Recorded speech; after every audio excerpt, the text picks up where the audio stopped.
마음의 꽃 튀우는 예배 서진 목사입니다. 오늘 학교 나눈 말씀은 누가복음 2장 8절부터 20절까지 말씀입니다. 이 말씀을 가지고 온 백성을 위한 큰 기쁨의 좋은 소식이란 제목으로 오늘 말씀을 은혜를 좀 나누고자 합니다. 오늘 본문의 내용은 예수님이 태어나신 소식을 천사들이 목자들에게 말씀하시고 또 그 다음에 그 소식을 들었던 목자들이 마리아와 요셉과 예수님 그 함께 있는 사람들 찾아가서 전한 이야기 그 내용입니다.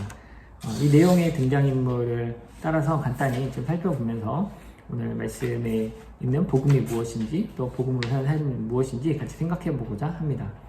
먼저 오늘 본문에 등장하는 인물을 보면 주의 사자, 천사, 천군 천사, 천사들 이런 게 나옵니다.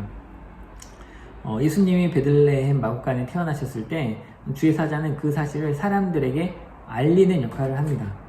예수님이 태어났다고 해서 온 세상에 막 뉴스가 나오고 이런 게 아니었고 실제로 그 소식을 그걸 예측하고 온 동방박사라는 사람들이 이렇게 있었지만 그들을 제외하고는 사실은 사람들이 별로 알 수 없는 그런 은밀한 사건이었던 거죠. 분명히 의미 있는 역사적으로 중요한 일이 일어나고 있는데 알지 못하는 거죠. 근데 여기에 하나님의 천사들이 개입해서 이 사건을 인위적으로 알리는 일이 성경에 기록되어 있죠. 바로 주의 사자가 목자들에게 나타나서 전한 거였죠. 이 천사가 나타나 전했다는 굉장히 초월적인 사건이고 하나님의 개입하심인데 하나님 그 개입하심으로 복음을 전한 대상이 누구였다? 목자들이었다. 이들은 8절에 보면 그냥 목자가 아니고 이렇게 표현하죠. 이 밤에 밖에서 자기 양떼를 지키던 목자들이라고 이야기를 합니다. 사실 목자라는 직업은 생각해보면 좋은 직업입니다. 어떻게 얘기를 하냐면 성경에 처음 보면 아담의 두 아들이었던 가인과 아벨 중에 가인은 농사 짓는 자였고 아벨은 양치는 자였다라고 얘기 나오거든요. 그 최초의 목자가 아벨이었을 거라고 생각을 합니다. 그리고 나서 또 그 뒤에 쭉 생각해보면 하나님께 기름 부음 받은 왕, 하나님 마음에 합한 왕이었던 다윗도 목자 출신입니다. 목자 때 경험한 하나님이 크죠. 그래서 다윗은 시편 23편에서 여호와는 나의 목자시니 라고 이야기하고 있고 에스겔서나 또 다른 성경들에서 이스라엘 백성들의 하나님을 목자로 그리는 일들이 많이 있죠. 그래서 예수님 당시에도 메시아가 오면 우리의 목자가 되신다라고 생각을 했었어요. 그러니까 마냥 목자를 나쁘게 볼 이유는 없는 거죠. 하지만 그럼에도 불구하고 예수님 당시의 그 상황 배경들을 보면 많은 학자들이 이야기하기는 목자가 아마도 천대받던 그런 직업이었을 것이다 라고 얘기를 하거든요. 또 뿐만 아니라 이들이 지금 일하고 있는 시간을 보면 밤이잖아요. 이 밤에 양떼를 돌보고 있는 사람들인데 밖에서 오늘날도 그렇지만 밤에 근무하시는 분들, 야간적으로 근무하시는 분들은 대체로 형편이 넉넉치 못하신 분들이 많이 그러죠. 그죠? 그래서 밤에 일을 하거나 아니면 몸으로 힘쓰는 육체적인 노동을 하거나 아니면 또 이렇게 그 더위나 추위에 고스란히 노출되는 밖에서 일을 하시는 분들은 주로 아무래도 엘리트계층이 아닌 뭔가 교육받지 못한 분들 아니면 사회적 어떤 지위가 낮은 분들이 그런 일을 담당할 때가 많이 있다는 거죠. 사실 정말 중요한 일이고 제 살림인데 필요한 양떼를 지키는 거니까 굉장히 중요하고 정당한 대가를 받을 만한데 그 정당한 대가라는 것이 조금 되게 어려운 그런 부류의 사람이었다고 생각할 수 있는 거죠. 근데 놀랍게도 지금 하나님께서 천사를 통해서 예수님의 탄생 소식을 전하는 것은 바로 이런 목자들이었다는 거죠. 이 목자들에게 이스라엘 목자가 될 소식을 알려주고 있다. 이렇게 생각할 수도 있고요. 그죠? 근데 이 표현은 사실은 2장 전에 1장에 마리아에게 하나님이 하셨을 때 마리아에게 천사를 통해서 가브리엘을 통해서 잉태되는 사건을 알렸을 때 또 마리아가 엘리사벳한테 가서 만나고 마리아의 창가를 부를 때 그때 또 등장을 하죠. 하나님께서 자신의 비천함을 돌보셨다. 하나님께 비천한 자를 높이신다. 하나님 줄인 자를 좋은 것으로 먹이신다. 이런 표현으로 하나님이 낮은 자를 높이시고 높인 자를 낮추신다는 표현들이 많이 나오는데 이 복음을 전하는 최초로 예수님이 태어난 소식을 제3장 예수님이 태어나는 그 현장에 있던 사람 말고 다른 사람에게 알려주신 하나님이 인위적으로 let them know 그들이 알게 한 사건은 이 목자들이 처음이었다는 거죠.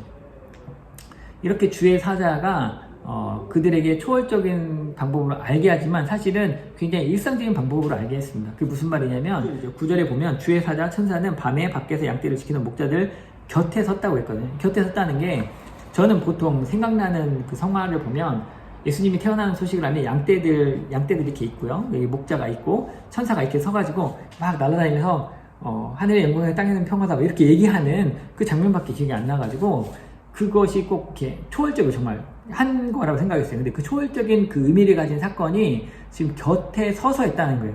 곁에 섰다는 건 아마도 제가 생각하는 이미지는 그렇습니다. 이들이 목자들이 양을 키우고 있는데 지나가는 행인처럼 옆에 와서 서서 이야기를 한 거죠. 이렇게 얘기했을 수 있는 거죠.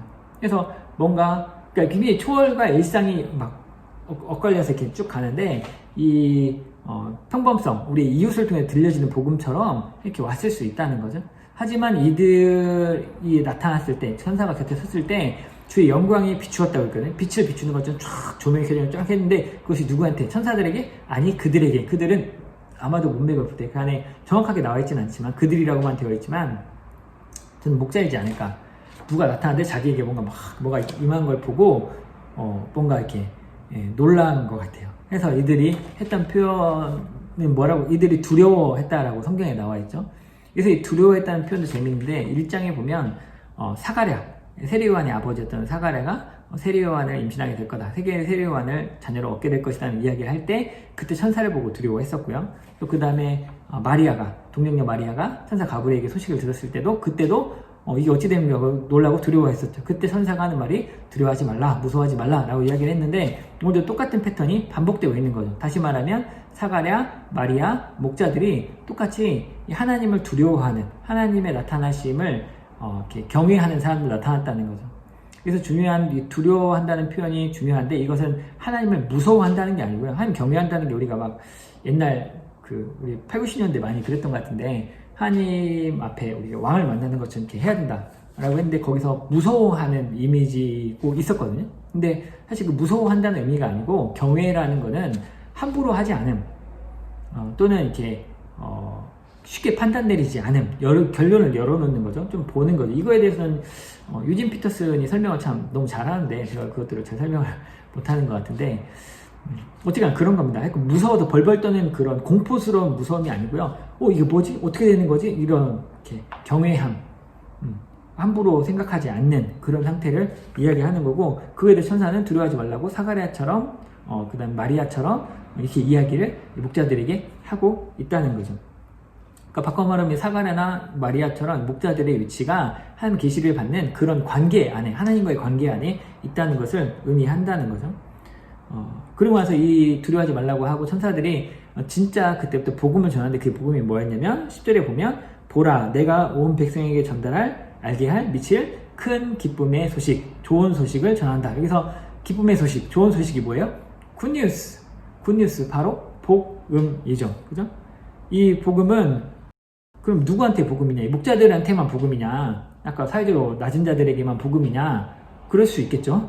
근데 그들에게만 복음이 아니고요. 공부를 잘하는 사람, 뭐 똑똑한 사람, 아니면 돈 많은 사람, 뭐 운동을 잘하는 사람, 이 사람들에게도 복음이 있어요. 근데 사실 그들에게 먼저 알려주지 않는 건 그들에게 과연 그럴수도 있는데 복음으로 반응했을까라는 생각이 좀 들긴 해요. 근데 어쨌거나 여기서 오늘 본문에 나와 있던 건 뭐냐면 천사가 복음을 전할 때 이야기하는 건 정확하게 이 10절 센텐스를 딱 정확하게 보면 보라 내가 온 백성에게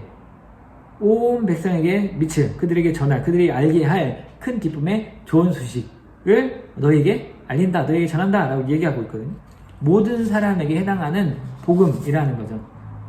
돈이 없는 사람 가난한 사람한테만 목자한테만 복음이 아니고 사실은 헤롯 왕에게도 제사장들에게도 예수님의 제자들에게도 다 복음이라는 거죠. 온 백성에게 미치고 온 백성이 알게 될 그들에게 전할 큰 기쁨의 좋은 소식이다 라고 이야기하고 있죠. 그 내용이 바로 뭐예요? 좋은 소식이 바로 11절에 나온 대로 오늘 다윗의 동네에 너희를 위하여 구주가 나셨다. 그리스도 주님이 태어나셨다 라는 사건이라는 거죠. 그래서 보면 오늘 이 다윗의 동네에 너희를 위하여 이게 굉장히 중요하죠. 사실 살펴보면 오늘은 언제예요? 시간적으로 옛날에 이렇게 훌륭한 다윗 같은 왕이 있었단다. 옛날에 우리가 이렇게 훌륭한 행복하게 지내는 시절이 있었다. 그때 복음을 이야기하는 것도 아니고 앞으로 지나면 좋은 시대가 올 거야 라는 미래의 복음을 이야기하는 것도 아니고요. 오늘의 복음이죠.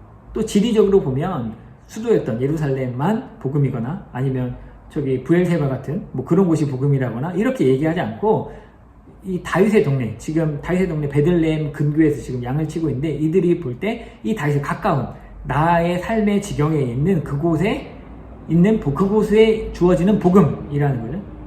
그러니까 오늘 여기에 누구를 위해서? 너희를 위하여 구주가 나셨다. 이것이 복음인 거죠. 다시 말하면 이 복음의 특수성, 복음은 늘 시간과 장소적, 공간적으로 지금 여기 어디에 누구와 상관있게? 나와 상관있게 주어지는 게 복음이라는 거죠. 이게 기독교 복음의 아주 중요한 특징입니다. 이 세상의 복음은 늘 대상이 정해져 있습니다. 뭐 공부를 잘하는 사람, 어느 대학에 간 사람, 어느 직장을 다니는 사람, 어떤 주식을 산 사람, 어디에 땅을 산 사람, 어떤 자녀가 있는 사람, 어떤 의사를 만난 사람, 이런 식으로 뭐 사람이나 장소나 어떤 특별한 컨디션들이 있어요. 근데 기독교의 복음은 늘 2000년 전 동방 예루살렘에도 그랬고, 1000년 전에 어떤 유럽에도 그랬고, 우리나라 조선에도 그랬고, 이 복음은 늘 지금 내 주변에 있는, 내 삶의 자리에 있는 나를 위한, 우리를 위한 복음이라는 거죠. 누가? 예수님이 우리를 위하여 구주가, 우리를 구원하는 구원자, 주님이 계신다, 그리스도가 계신다라는 것이 복음이라는 거죠. 그러면서 보면 제가 이제 우리 아이들에게 많이 하는 말인데, 좋은 대학에 가려면 지금 게임을 해야겠어요? 공부를 해야겠어요? 공부를 해야 되죠. 네가 지금 하고 싶은 대로 막 논다면 너는 좋은 대학 가기 힘들단다 라고 협박인지 조언인지 이렇게 하게 되는데, 근데 기독교의 복음은 좀 다르죠. 아까 지금 내가 뭔가 더 좋은 걸 얻기 위해서 지금 돈을 아끼거나 건강을 아끼거나 시간을 아껴서 뭔가를 해야 되는 거 굉장히 지혜로운 얘기죠. 하지만 기독교의 복음은 다음으로 미루는 복음이 아닙니다. 바꿔 말하면 우리가 죽은 다음에 천국에 가기 위해서 지금 복음을 믿는 게 아니라는 거예요. 이 복음은 지금 여기서 나를 위한 구주가 계신다는 게 복음이에요. 근데 하나님 계신데 왜 제가 이 모양이에요? 이런 말도 할 수 있죠. 좀 많이 합니다.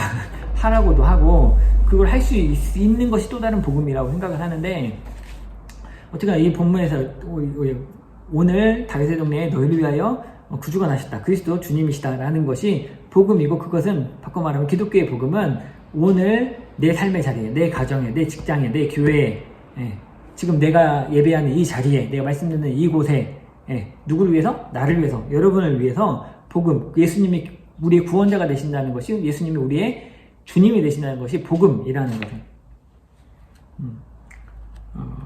우리는 이 사실을 알고 믿으면 정말 우리가 그제서야 어떤 나의 어떤 건강이나 나의 재정적 상황이나 시간적 여유나 이런 것들을 가지고 원망하기보다 실제로 나의 진정 나의 삶을 살아갈 수 있는 그 힘이 주어질 수 있다는 거죠. 천사들은 이 목자들에게 이 사실을 알려줬는데, 우리는 지금 그 사실을 2000년 지난 다음에 수많은 우리 믿음의 선배들이 알려준 걸 듣고 믿어서 지금 이 사실을 듣고 그렇지, 맞아, 지금 나를 위한 복음, 여기에 있는 나를 위한 복음, 이거 받아들일 수 있겠다고 생각하지만 아닐 수도 있고요. 근데 이 당시에 2000년 전에 예수님 태어나실 당시에 이 얘기를 듣는 목자들은 이게 쉬운 얘기는 아니었을 것 같아요. 내가 내 스스로 내가 조금만 돈이 좀 더 있었으면, 내가 좀 좋은 집안에 태어났었으면 여기서 내 밤에 양떼를 치고 있을 거야. 아니면 내가 맨날 이런 사람들하고 똑같이 어울려서 내가 이러고 살고 있었을까라는 생각이 들 수 있죠. 그래서 천사가 그들을 돕는 그 사인을 하나 더 주죠. 표적을 더 주죠. 바로 12절에 나온 대로 너희는 보자기에 쌓여서 말구 위에 누워있는 아기를 볼 것이다, 찾을 것이다 라고 이야기를 해주는 거죠. 그래서 이렇게 복음을 주고, 이게 복음이라는 징표까지 딱 알려주고 나서, 이렇게 알려주고 나니까 무슨 일이 있었냐면 13절에 후련히, 천군 천사가 짠! 하고 갑자기 나타납니다. 아까는 주의 사자 혼자였거든요. 근데 천군 천사가 나타나서 함께 찬양을 합니다. 찬송했던 내용이 뭐냐면 14절, 유명하죠? 같이 있으면 읽어보면 좋겠는데, 이 입술로 고백할 때 의미가 있고 은혜가 있는 것 같아요. 같이 한번 읽어보면, 지극히 높은 곳에서는 하나님께 영광이요, 땅에서는 하나님이 기뻐하시는 사람들 중에 평화로다 하니라. 하나님께 영광이다. 하늘에 지극히 높은 하늘에 계신 하나님께, 평화로다 땅에 있는 사람들에게, 하나님이 기뻐하심을 입은 사람들에게 영광과 평화. 이 평화는 샬롬의 선포되는 거죠. 하나님의 영광이 가득하고 그 이면에는 우리 사람들 하나님 영광이 가득한 그 사건이 우리 인간에게는 샬롬, 진정한 샬롬, 진정한 평화가 되는. 근데 사실 예수님은 어떻게 하고 있었겠어요? 잘 모르겠어요. 우리가 생각하는 12월 달이라고 생각하면 추워서 참 쉽지 않은 집 밖에 말구 위에 누워있는 강보에 쌓여있지만 추워서 응애응애 울었겠죠. 아기가 태어나서 있으면 뭐 하겠어요? 잠자거나 젖 먹거나 울거나 똥 싸거나. 예수님도 마찬가지였겠죠. 근데 그 사건, 예수님이 춥다고 배고프다고 울고 있고 하고 있는 그 사건이 예수님이 예수님이라고 빵긋빵긋 웃고 엄마 사랑해요 이것만 하고 있지는 않았을 거라는 거죠. 실제 우리에게 주어진 복음이신 예수님도 우리랑 똑같이 추울 땐 춥고 배고플 땐 배고프고 똥 싸서 찝찝하고 찝찝하다고 이야기를 하셨겠죠. 울었겠죠. 근데 그 사건이 하나님 볼 때 하나님께 영광이 되고 사람들에게는 평화가 되는 샬롬이 되는 그 일이었다고 지금 천사들이 찬양하고 있는 거죠. 이렇게 이거 하나님의 영광과 땅 위에 있는 샬롬을 찬양하고 하나님께 영광을 돌린 다음에 천사들은 어떻게 했냐면 목자들을 떠나서 돌아가 버렸죠. 이제는 목자들의 이야기를 해보려고 합니다. 천사들이 와서 천사가 초월적인 사건으로 복음을 전해주고 복음 알게 해주고 징표도 알려주고 그 다음에 하나님을 찬양하고 돌아갔어요. 어떻게 데리고 간 게 아니고 그것까지만 하고 갔는데 이 목자들이 어떻게 했는가? 바로 복음을 들은 사람들의 반응을 생각해 보자는 거죠. 이 목자들은 사회적으로 낮은 계층의 사람들이었지만 천사를 통해서 온 백성에게 미칠 지금 이 다윗의 동네에 너희를 위한 구주가 나셨다는 이 사건, 온 백성에 미칠 큰 기쁨의 좋은 소식을 들었잖아요. 그걸 듣고 나서 어떻게 반응했느냐? 먼저는 본문에 보면 서로 대화를 나눴죠. 이게 중요하다고 생각하는데 함께 보고 들었는데요. 이걸 대화할 사람이 있다는 거 너무나 중요한 것 같고 복음의 첫 번째 반응일만 하다. 내가 말씀 들은 다음에 누군가하고 이야기를 나눠야 돼. 이거 듣고 나 혼자 좋다, 은혜 받았다 이렇게 생각하면 그 은혜가 막 부릿듯하게 할 수도 있지만 쉽지 않죠. 근데 내가 이걸 꺼내서 오늘 들었던 말씀 중에 이 부분이 좋았다, 이 부분은 내가 잘 모르겠다, 정말 그런지 잘 모르겠다, 목사님 저 질문인데요, 끝나고 이야기할 수 있는 그런 자리, 서로 대화하는 게 굉장히 중요한 습관, 중요한 반응이라고 생각을 해요. 특히 우리에게 의미 있는 말이라고, 나이가 좀 다시 생각해볼 만한 이야기라면 꺼내서 이야기해보는 것도 좋다고 생각해요. 이들이 서로 대화를 하면서 서로 말하기를 뭐라고 했냐면, 이제 베들레헴으로 가서 우리에게 알리시는 일이 이루어지는지 보자. 15절에 이렇게 이야기를 하죠. 그러니까 그 중에 누군가는 듣고 뭔 소리야 이게, 뭐야 이거 지금 우리가 본 게 뭐야 라고 그냥 놀라고만 있을 수 있고, 누군가는 진짜 이런 대박 사건이 어쩐지 내가 그런지 뭔가 내 인생에 뭔가 하나 있을 줄 알았어 라고 생각하는 사람도 있을 수 있겠죠. 근데 그 둘이 서로 대화하면서 서로 말하면서 우리 가서 베들레헴 가서 한번 확인해보자 라고, 천사의 말이 진짜인지 아닌지 한번 확인해보자 라는 사람들이 생겼을 것 같다는 거죠. 그리고 16절에 보면 그들이 가서 보자 라고 했는데 가기만 한 게 그냥 간 게 아니고 어떻게 갔어요? 16절에 보면 빨리 가서 마리아와 요셉과 그 위에 누인 아기를 찾았다 라고 이야기를 하고 있죠. 15절 끝에서 보자라고 했는데 17절에 보니까 정말로 보았다 라고 이야기하죠. 그리고 천사가 자기들에게 이 아기 예수님, 아기 그리스도의 아기 주님에 대해서 말한 것을 그대로 전하죠. 지금 이것이 아주 전형적인 복음에 대한 반응이죠. 복음을 들었으면 이게 맞는가? 확인해보고 서로 누군가하고는 이제 이야기를 해보고 이거 확인한 다음에 그 다음에 반응하는데, 가서 내가 이 복음의 징표대로 이거 복음이 맞는지를 정말 확인하고 나면 그거를 말한다는 거죠. 내가 복음을 봤다, 내가 복음을 안다 라고, 내가 오늘 이런 은혜를 받았다, 내가 이런 생각이 들고 이런 위로가 있었다는 걸 이야기를 한다는 거죠. 아주 짧은 순간이지만 천사가 말해준 그 사실을 듣고 반응해서 이 사람도 가서 복음을 천사가 자기에게 말한 것처럼 자기도 다른 사람에게 말을 하고 있다는 거죠. 지금 오늘날 기독교 안에서 목사님들이 나름대로 하나님께 주신 계시일 수도 있고요, 아니면 깨달음일 수도 있고, 자기 준비를 해서 말씀을 전하면 그 복음이라고 은혜를 받았다고 하거든요. 근데 그것이 흘러가느냐 잘 모르겠어요. 하다못해 가족끼리라도 다시 리마인드하고 같이 기도할 수 있으면 좋겠다. 목사가 다 맞을 수 없거든요. 그럼 목사님께라도 질문하고 같이 토론할 수도 있겠다라는 생각이 들어요. 그러면 훨씬 더 풍성한 삶을 살 수 있지 않을까. 이 목자가 천사들에게 복음을 듣고 다시 그 반응으로 전한 것처럼 이제는 누가 반응할 차례예요? 목자들에게 온 백성에 미칠 기쁨의 좋은 소식, 오늘 다윗의 동네에 너희를 위하여 구주가 나셨다, 그리스도 주시가 라는 그 복음을 들은 이제 이 사람들, 마리아와 요셉과 아마 동방박사들, 아니면 또 다른 주변에 있는 이웃들, 이런 사람들이 반응할 차례이죠. 이들의 반응은 다음에 보면 이렇게 나오죠. 18절에 보면 듣는 자가 다 지금 목자가 천사가 해준 이야기를 전해주는 걸 들었던 사람이 다 어떻게 했다고요? 듣고 놀랍게 여겼다고 말을 합니다. 이 놀랐다는 거는 오 진짜 대박 우와 라고 놀랐을 수도 있고요. 근데 제가 보기에는 그 똑같은 단어 용례를 쫙 찾아보니까 주로 듣고 잘 믿지 못하는 상태, 의심하고 있는 그런 놀라운 상태. 오 진짜? 근데 이걸 확신 있게 믿는 건 아닌 상태라는 거죠. 우리가 실제로 많이 그런 경험들을 하는데, 저도 예수님 믿는데 수십 년 걸렸거든요. 어렸을 때 교회를 다니긴 했지만 교회를 다닌 것과 예수님이 인격적으로 나의 주님을 고백하는 건 큰 차이가 있었죠. 또 지금 목사가 돼서도, 지금 연구소를 하면서도 수시로 헷갈리고 흔들릴 때가 있어요. 정말 내가 돈 어떻게 벌어야 되지? 아니면 내가 뭘 해야 우리 아들이 정신을 차리고 공부를 잘할까? 이런 생각도 하니까요. 그죠? 예수님을 믿고 예수님께 맡긴다는 것이 아무것도 하지 않는 건 아니니까 이게 쉽지가 않은 거예요. 근데 이렇게 반응하고 있을 때 좀 다르게 반응하는 사람이 있습니다. 바로 19절에 보면 어머니 마리아. 지금 사람들은 다 듣고 놀랐다고 했는데 어머니 마리아는 그 말씀을 듣고 마음에 새기어 생각하니라 라고 얘기하고 있거든요. 마음에 새기어 생각한다. 생각한다는 것이 현재 시제고요. 능동태고요. 분사형이에요. 새기고 있으면서 생각하고 있는 거죠. 이게 말씀 참고한다. 아까 서로 말하는 작업 같은 것 같아요. 이건 내면적으로 혼자 한 건데, 내가 이 말씀을 듣고 정말 그런가? 그걸 마음에 새기고 말씀이 이랬지? 라고 다시 생각하고 다시 생각하는 거예요. 예수님이 태어나신 것이, 물론 마리아는 지금 천사 가브리엘한테 이미 얘기를 들었었죠, 1장에서. 근데 그 사건 때문에인지도 모르겠지만 그 말씀을 그냥 보내지 않고 듣고 생각하고 생각하는 거죠.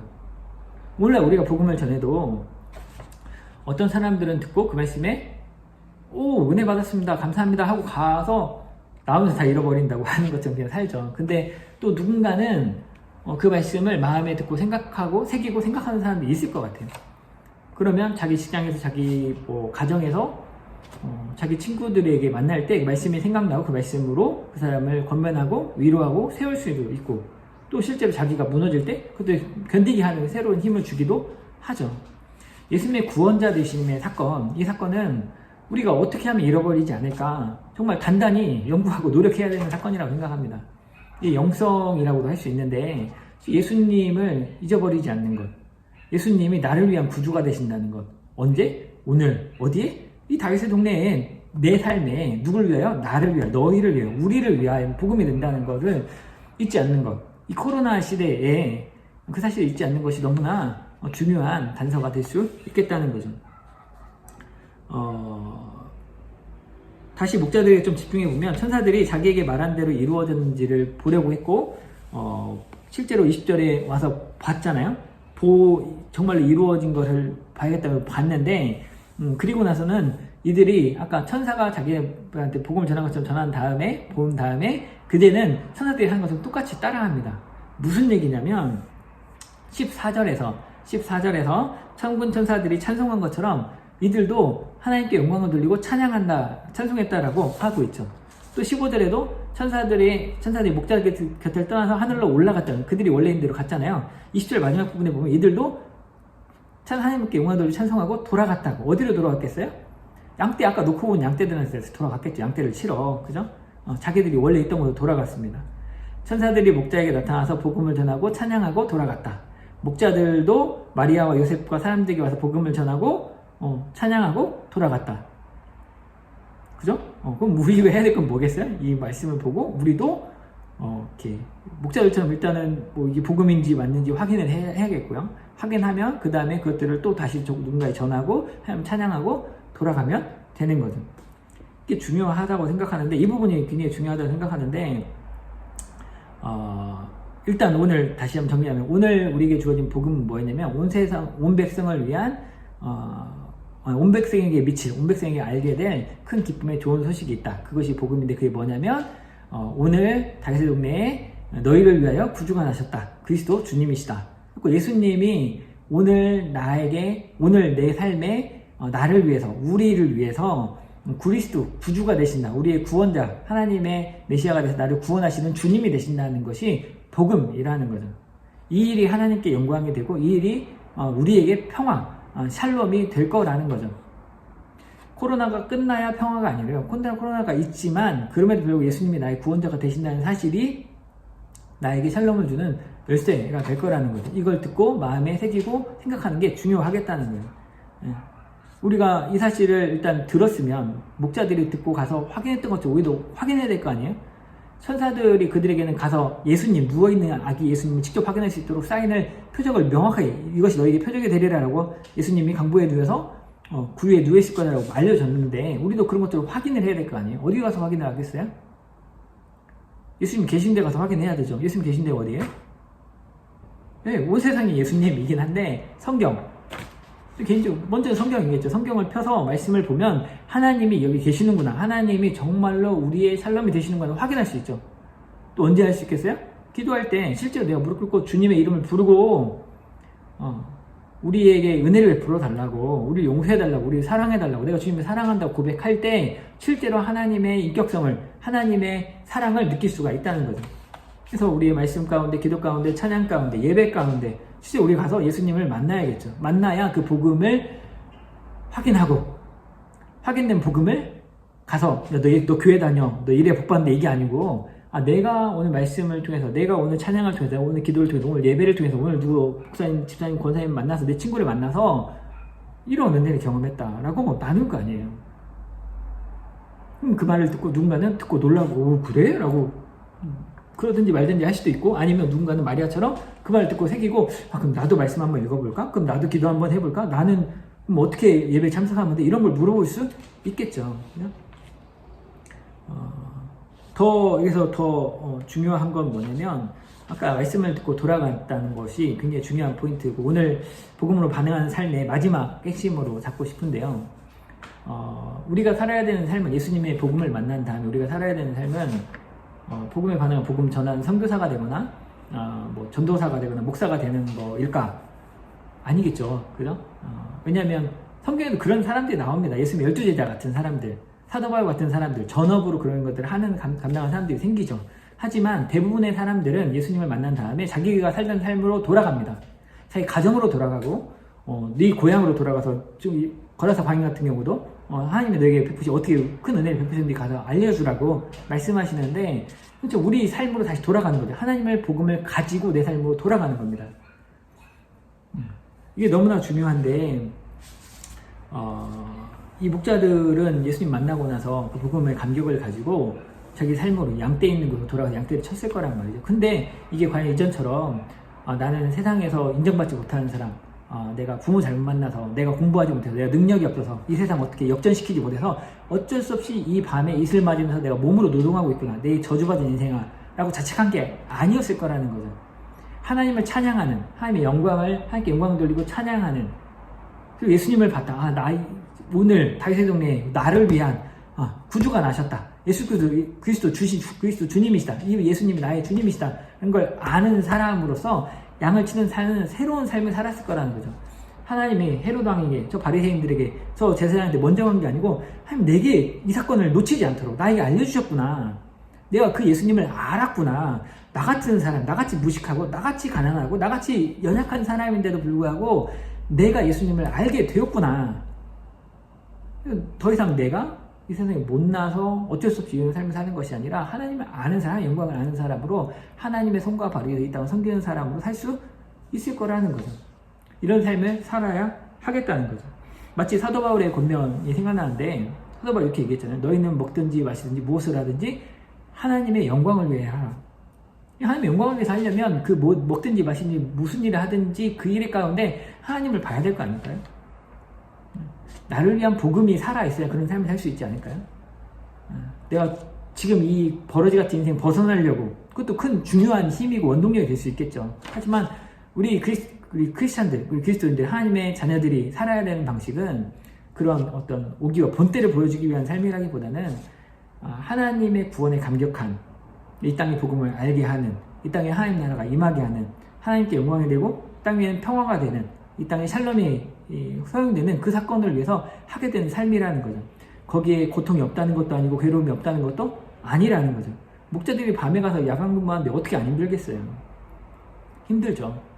이 땅에 코로나가 있는데 어떻게 안 힘들겠어요? 힘들죠. 하지만 그럼에도 불구하고 우리 그리스도인들은 무조건 감사하자는 게 아니고 그것까지도 인정하고 우리가 힘들다고 고백할 수 있는, 예수님이 우리의 구원자시니까, 구원자시라는 건 말로만 우리 구원자십니다, 당신이 내 남편입니다, 당신이 내 사장입니다, 말로만 하는 게 아니라 사장님 월급 줘야 되고 남편이 아내를 사랑해야 되잖아요. 아빠가 아이들을 보살펴야 되잖아요. 그럼 하나님의 실제적인 도우심을 받아야 되거든요. 하나님의 구원자 되심 경험해야 되거든요. 그런 차원에서 이제는 이것들 나 혼자 감당해야 되는, 내가 이 땅을 뭔가 견뎌내야 되고 해결해야 되고 바꿔내야 되는 그런 중압감 다 짊어지고 너무나 힘들고 짓눌리는 삶이 아니라, 하나님 나의 구원자가 되신 예수님이 있다는 걸 알고 그 예수님께 나아가서 우리가 하나님께 영광을 돌리고 찬양하는 그 삶을 살아야 된다는 거죠. 오늘 이곳에서 나를 위한 복음 여러분 가지고 계십니까? 예수님이 나의 구주가 되신다는 것, 예수님이 나를 위한 구주가 되신다는 것, 나의 그리스도, 나의 주님, 그 주님을 우리 마음에 새기고 생각하는, 계속해서 생각하는 저와 여러분, 그래서 이 복음을 보고 우리가 확인하고 감격하고 하나님을 찬양하고 사람들에게 전하고 우리 삶으로 돌아가서 우리가 평상시 해왔던 그 일들을 다시 이제는 하나님의 사람으로, 하나님 영광을 아는 사람으로, 예수님을 만난 사람으로 살아가는 저와 여러분 되기를 주님의 이름으로 축복합니다.